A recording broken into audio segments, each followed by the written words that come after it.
آپ کہیں گے صرف منہاج القرآن ہی کیوں؟ اور کوئی دین کا کام کرنے والا نہیں؟ بھائی ہزاروں ہوں گے، لاکھوں ہوں گے، کروڑوں ہوں گے، جو جہاں بھی کر رہا ہے اللہ اسے سلامت رکھے اور اللہ کسی کی محنت کو گرائے گا۔ بڑے بڑے لوگ نیکی کے خیر کے کام کرنے والے، دیکھیں نا کئی لوگ ایسے ہوں گے جو مسجدیں بڑی بنواتے ہیں، خیر کا کام، کئی مدرسے بنواتے ہیں، کئی مدرسے میں پڑھنے والے طلبا کی مدد کرتے ہیں، کوئی یتیم بچیوں کی شادیاں کرواتے ہوں گے، کوئی اور خیر کے رفائی عامہ کے کام کرتے ہوں گے۔ یہ سب نیکی کے کام، اس میں کوئی اختلاف نہیں ہے، اللہ اس پر اجر بھی عطا کرتا ہے۔ مگر میں واللہ یہ بتا رہا ہوں کہ ان سارے کاموں میں کسی کام کے اندر بھی آقا کے لائے ہوئے دین کے غلبے کی کوئی بات نہیں ہے۔ خالی مسجدیں بنانے سے دین غالب، خالی مدرسے بنانے سے دین غالب، خالی یتیم بچیوں کی شادیاں کرنے سے دین غالب، یہ نیکی کے کام ہے جن کے صدقے اللہ اجر عطا کرتا ہے، مگر اس کے اندر دین کو غالب کرنے کی پلاننگ کہاں ہے، سوچ کہاں ہے، فکر کہاں ہے؟ وہ تو دور دور تک بھی دکھائی نہیں دیتی۔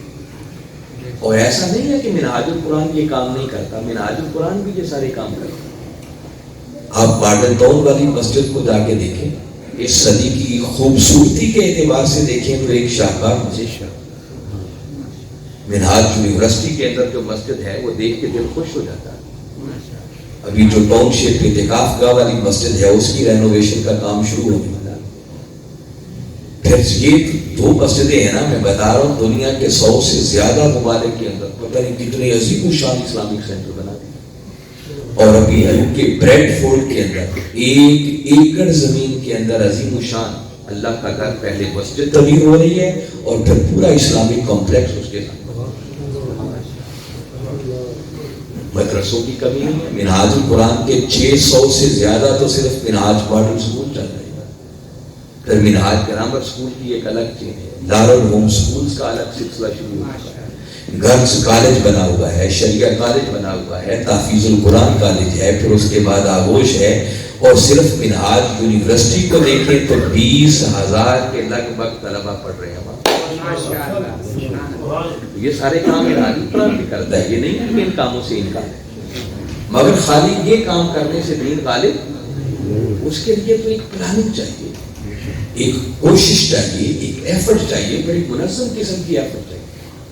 وہ آپ کو دور دور تک کہیں نظر نہیں آئے گی، وہ فکر، وہ سوچ، وہ پلاننگ اس صدی کے اندر اگر کہیں نظر آئے گی تو وہ ایک ہی پلیٹ فارم ہے جس پلیٹ فارم کا نام منہاج القرآن ہے۔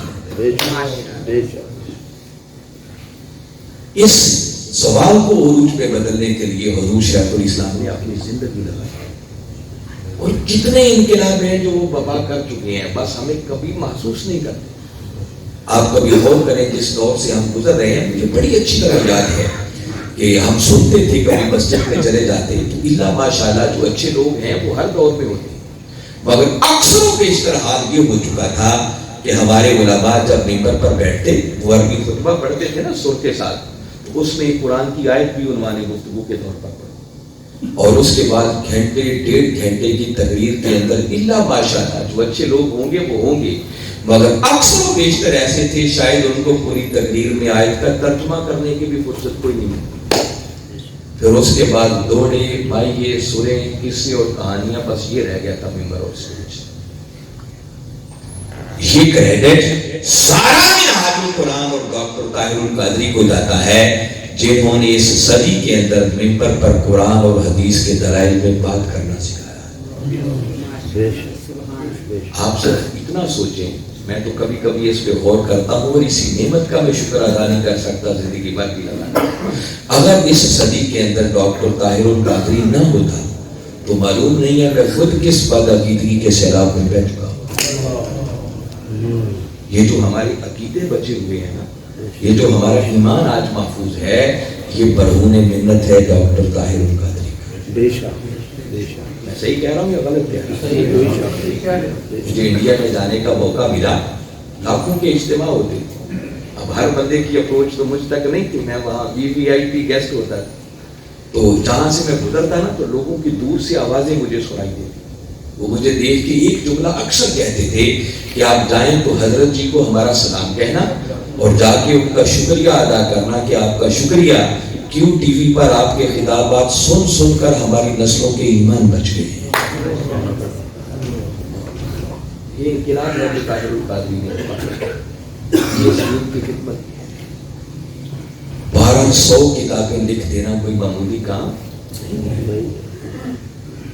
صرف قرآن پاک کا ترجمہ عرفان القرآن ہی آپ دیکھیں نا, کبھی کوئی اس ذوق کا بندہ ہو تو یہ وہ اس کو انجوائے کر سکتا ہے. 10-12 ترجمے رکھیں, پھر کمپیریٹیو اسٹڈی کریں, پھر آپ کو سمجھ آئے کہ اس صدی میں عرفان القرآن کی شان اور مقام کیا ہے, اس بندے نے کیا اس کے اندر لکھا.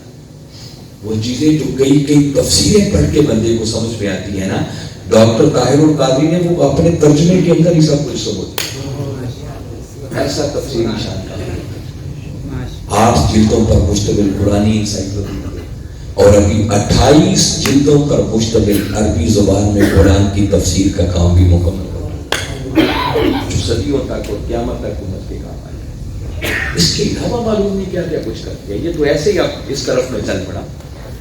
تو میں بتا رہا ہوں کہ اس دین کے غلبہ کے لیے ایک پلاننگ چاہیے, فکر چاہیے, سوچ چاہیے. اور اگر اس صدی کے اندر کوئی ایسے لوگ نظر بھی آتے ہیں نا جو دین کے غلبہ کی بات کرتے ہیں, انقلاب کی بات کرتے ہیں, تو اکثر و بیشتر کبھی انالیسس کر کے دیکھیں وہ ایسے لوگ ہوں گے جو حادثاتی طور پر انقلابی لیڈر ارد گرد کے ماحول سے متاثر ہوئے, ایسی آوازیں سنی, انہوں نے بھی وہ نعرہ لگانا شروع کیا, جبکہ پیچھے کوئی پلاننگ, کوئی ویژن, کوئی ادراک, کوئی ایسا طریقہ کار ان کے پاس نہیں. مگر جس ہستی کی میں بات کر رہا ہوں ڈاکٹر طاہر القادری کی, یاد رکھیں وہ کو حادثاتی لیڈر نہیں ہے, بلکہ اللہ نے اس صدی میں ان کو پیدا ہی اس مقصد کے لیے کیا ہے کہ ان کے ذریعے اس امت اور دین پر آنے والے زوال کو پھر سے عروج میں ڈالنا چاہیے. آپ ان کے منہاج القرآن کے لوگ بیٹھے ہیں, اس لیے مجھے آپ کو یہ بات سمجھانا کوئی مشکل نہیں. باتیں آپ کو معلوم ہے, میں تو صرف ریمائنڈ کروا رہا ہوں. آپ کو یاد ہے ابھی ہمارے قائد کی ولادت بھی نہیں ہوئی تھی, آپ پیدا بھی نہیں ہوئے. اس سے بھی قبل آپ کے والد گرامی حضرت ڈاکٹر فرید الدین قادری رحمۃ اللہ تعالی علیہ نے حرم پاک کے اندر مقام ملتزم پر کھڑے ہو کر خانہ کعبہ کے غلاف کو تھام کر اللہ کی بارگاہ میں دعا کی تھی کہ مولا ایک ایسا بیٹا عطا کر جو تیرے محبوب کے لائے ہوئے دین کی ایسی خدمت کرے کہ اس دین کا جھنڈا پوری دنیا میں لہرا جائے. یہ بات معلوم نہیں آپ کو, یہ دعا پھر قبول ہوئی تھی, اور اس دعا کی قبولیت کے نتیجے میں خود کمری والے آقا صلی اللہ علیہ وسلم نے یہ بشارت عطا کی تھی کہ فرید الدین مبارک کو اللہ آپ کو بیٹا عطا کرے گا اور اس بیٹے کا نام طاہر رکھنا. ماشاءاللہ, سبحان اللہ. یہ باتیں معلوم ہیں یا نہیں آپ کو؟ میں تو صرف ریمائنڈ کروا رہا ہوں, ہم بھول جاتے ہیں نا, یاد نہیں رہتی, کبھی گرد پڑ جاتی ہے یادداشت. جنگ کے اندر مجھے ایسے لوگوں سے ملاقات کا شرف حاصل ہے جو قبلہ کے بچپن کے ساتھی ہیں, اور میں نے براہ راست اپنے کانوں سے ان سے سنا ہے. وہ کہتے ہیں کہ قبلہ حضور ابھی پرائمری اسکول میں پڑھا کرتے تھے, تو پرانی عیدگاہ والے محلے میں جو آپ کا گھر ہوتا تھا نا, اس کی کارنر پر آپ کے دادا جان نے ایک پتھر لگایا ہوتا تھا تاکہ ٹریفک مکان کو نقصان نہ پہنچائے. تو کہتے اس عمر میں بھی آپ اس پتھر پہ چڑھ جاتے, گلی محلے کے بچوں کو اکٹھا کر لیتے, کلاس فیلوز کو اکٹھا کر لیتے, انقلابی تقریر کرتے, اور اس میں یہ جملہ فرمایا کرتے تھے کہ میں اپنے آقا کے دین کی اتنی خدمت کروں گا, اتنی خدمت کروں گا کہ اس دین کا جھنڈا پوری دنیا پہ لہرائے. بچپن سے ہی وہ حادثاتی لیڈر نہیں ہے. آپ میں سے ایسے لوگ بیٹھے ہوئے ہیں جنہوں نے اپنی آنکھوں سے قبلہ حضور کی 1973 کی ان کے ہاتھوں سے لکھی ہوئی ڈائری پڑھی ہیں. ایسے لوگ بیٹھے کس کس نے وہ ڈائری دیکھی اور پڑھی؟ یہ ہاتھ کھڑا کریں. یہ سیل سینٹر پر آج بھی اویلیبل ہے, میسر کئی لوگ گواہ بیٹھے. میں صرف چند جملے بتا رہا ہوں. اس وقت ابھی منہاج القرآن کا کوئی وجود نہیں تھا, کوئی ہمارا نیٹ ورک نہیں تھا, کوئی تنظیمیں نہیں بنی تھی, کوئی ادارہ نہیں بنا ہوا تھا. آپ ابھی اسٹوڈنٹ تھے اس وقت. اس دور کے اندر آپ نے اس ڈائری کے اندر لکھا, میں صرف اس کا خلاصہ چند جملے بتا رہا ہوں. آپ اس میں لکھتے ہیں کہ میں اپنے آقا کے دین کی سربلندی کے لیے باطل قوتوں کو للکاروں گا، اس کے لیے محنت کروں گا۔ شروع میں لوگوں کو میری بات سمجھ میں نہیں آئے گی، لوگ میرا ٹھٹھا کریں گے، استہزاء کریں گے، مذاق اڑائیں گے، مگر دنیا کی کوئی طاقت میرے اٹھتے ہوئے قدموں کو روک نہیں سکتی۔ میں جانتا ہوں کہ یہ کوئی پھولوں کی سیج نہیں ہے، یہ کام تو بڑا راستہ ہے، یہ قربانیاں مانگتا ہے۔ میں کسی قسم کی قربانی دینے سے ڈرے، اور انشاءاللہ بالآخر وہ وقت آئے گا جب یہ کاوشیں رنگ لائیں گی، اس دھرتی پر انقلاب کا سویرا طلوع ہوگا، مسلم کامن ویلتھ کا قیام عمل میں آئے گا، اور امت مسلمہ کی تقدیر کے فیصلے امریکہ اور واشنگٹن میں ہونے کی بجائے گنبد خضرا کے سائے میں۔ جرأت و بہادری، جرأت و بہادری، دنیا جس پہ مر مٹی، مصطفیٰ کی ہے کلی۔ میں چند باتیں اس لیے بتا رہا ہوں کہ طاہر القادری کو حادثاتی لیڈر اللہ نے ان کو پیدا ہی اس مقصد کے لیے، اور اس بندے نے جو کچھ کہا ہے وقت اس کو ثابت کرتا چلا جاتا ہے۔ آج بھی کئی باتیں ان کی لوگوں کو سمجھ میں نہیں آتی، جب وہ بندہ کو بات کرتا ہے تو لوگوں کو بات ان کی سمجھ میں نہیں آتی، مگر تھوڑا ہی وقت گزرتا ہے تو ہر کوئی کہتا ہے کہ نہیں، طاہر القادری جو کہتا تھا ٹھیک کہتا تھا، ماننا شروع کر دیا۔ ہم جامعہ میں جب پڑھتے تھے نا تو کبھی کبھی قبلہ جب ہمارے ساتھ نشست کرتے طلباء سے تو ایک بات فرماتے کہ بیٹے توجہ سے پڑھا کرو، دھیان سے پڑھا کرو، آپ سے میں نے بڑے بڑے کام کیے۔ اس وقت پاکستان سے باہر کہیں ہماری کوئی تنظیم اور ادارہ نہیں تھا، اور اس وقت ہمیں فرماتے کہ بیٹے ایک وقت آئے گا جب آپ میں سے کسی کو لندن ڈائریکٹر بنا کے بھیجوں گا، کسی کو فرانس بھیجوں گا، کسی کو جرمنی بھیجوں گا، کسی کو امریکہ بھیجوں گا، کسی کو کینیڈا بھیجوں گا۔ وہ یہ فرماتے اور ہم ایک دوسرے کے چہرے کو دیکھتے کہ اچھا ہم ڈائریکٹر بن گئے، ہماری شکلیں اس قابل ہیں۔ اس وقت سمجھ میں نہیں آتی تھی، مگر آج وقت نے ثابت کر دیا کہ 100 سے زیادہ ممالک کے اندر اس پردے کلندر کا نیٹ ورک ہے، عظیم الشان مراکز ہیں، اور ان کے سینکڑوں کی تعداد میں تلامذہ وہاں ایز اے ڈائریکٹر اپنی خدمات۔ میں بتا رہا ہوں کہ اس مرد کلندر نے جو کچھ کہا ہے وہ وقت نے، جس طرح قوم کو ان کی باتیں سمجھ میں نہیں آتی نا، اسی طرح یہ جو ہم ان کے ماننے والے ہیں نا، ہمیں بھی ان کی ساری باتیں سمجھ میں، اگر ہمیں ان کی باتیں سمجھ میں آ جائے نا تو ہمارا طرز عمل بدل جائے، ہمارا رنگ ڈھنگ بدل جائے، یہ سستیاں اور غفلتیں ختم ہو جائیں، انقلاب بڑی جلدی آ جائے۔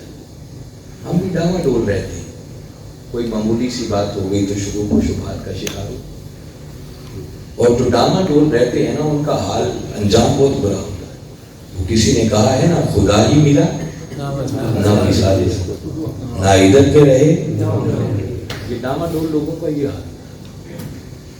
اور یہ میری بات پہلے بات نہیں، جس طرح ان کی زبان سے نکلی ہوئی ہر بات وقت نے ثابت کر دی ہے نا، یاد رکھیں اسی طرح ایک دن آپ کے کان اچانک یہ آواز سنیں گے کہ اس دھرتی پر اس مرد کلندر کی قیادت میں انقلاب کا سویرا طلوع ہوگا۔